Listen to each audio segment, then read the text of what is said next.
इस देश में 12 लाख से अधिक साधु संत और पुजारी रहते हैं, लेकिन ये लोग इमामों के लिए वेतन की घोषणा करते हैं, एक पक्षीय कार्रवाई करते हैं। क्या एक सेकुलर एजेंडा है? दिल्ली की सरकार ने किया, पश्चिमी बंगाल की सरकार ने किया, महाराष्ट्र की सरकार ने किया। क्या यही सेकुलर एजेंडा है? सांप्रदायिक आधार पर ये लोग बांटते हैं समाज को। उसी प्रकार से उससे भी खतरनाक स्थिति, आतंकवादियों पर दायर मुकदमे वापस लिए जाते हैं और उसके बाद भी ये कहते हैं कि सांप्रदायिक हिंसा बनी रहे। महोदय, चर्चा का विषय होना चाहिए कि आखिर सांप्रदायिक कौन है, कौन है सांप्रदायिक? महोदय, जो हम लोगों ने जाना है, जो हम लोगों ने समझा है, इस सांप्रदायिक वह होता है जो कहता है कि मेरा इष्ट या मेरा देव या मेरा पैगंबर ही सर्वश्रेष्ठ है। उसके मानने वालों को तो जीवित रहने का अधिकार है, शेष को नहीं। मुझे लगता है वह सांप्रदायिक है। हिंदू जीवन दर्शन कभी इस बात की इजाजत नहीं देता। जियो और जीने दो पर विश्वास हमारा दर्शन करता है। और दुनिया की कौन सा मजहब और कौन सा ऐसी कौम है जिसको विपरीत परिस्थितियों में हिंदू दर्शन ने अपने यहां शरण न दी हो, उसको फलने फूलने का अवसर न दिया हो? कौन सा ऐसा है दुनिया के अंदर? लेकिन आज जिस हिंदू दर्शन ने सबको शरण दी, सबको फलने फूलने का भरपूर अवसर दिया, आज जब उसी के खिलाफ षड्यंत्र होना प्रारंभ होता है तो उसे एकजुट होना तो पड़ेगा ही। और मुझे लगता है इन लोगों के कर्मों का फल है कि पूरे देश का हिंदू जनमानस आज इस बात के लिए तैयार हो रहा है कि उसके खिलाफ आज शासन तंत्र से जो षड्यंत्र हो रहे हैं उसका जवाब अपने स्तर पर देना ही पड़ेगा। और आज वही स्थिति सामने आई है। महोदय, मैं पूछना चाहता हूं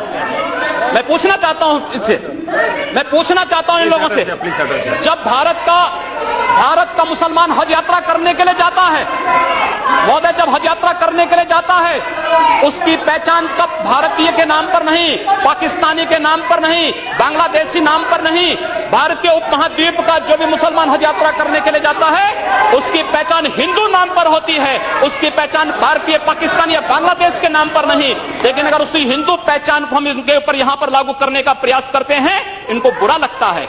हिंदू सांप्रदायिकता नहीं, हिंदू राष्ट्रीयता का प्रतीक है। और भारत की राष्ट्रीयता का प्रतीक हिंदुत्व को बदनाम करोगे, उसकी कीमत चुकानी पड़ेगी इन लोगों को। और इसलिए महोदय, मैं आप सबके आपके माध्यम से एक बार कहना चाहता हूं, महोदय, एक बार गुरुदेव रविंद्रनाथ टैगोर ने कहा था, गुरुदेव रविंद्रनाथ टैगोर ने एक बात कही थी। उन्होंने कहा था, अगर भारत को समझना है, बैठ गए आप, अगर भारत को समझना है तो मैं भारतीय अस्मिता को पहचानना पड़ेगा। और भारतीय अस्मिता को पहचानना है तो स्वामी विवेकानंद के बारे में आप जान लीजिए। स्वामी विवेकानंद ने एक बात कही थी कि गर्व से कहो हम हिंदू हैं।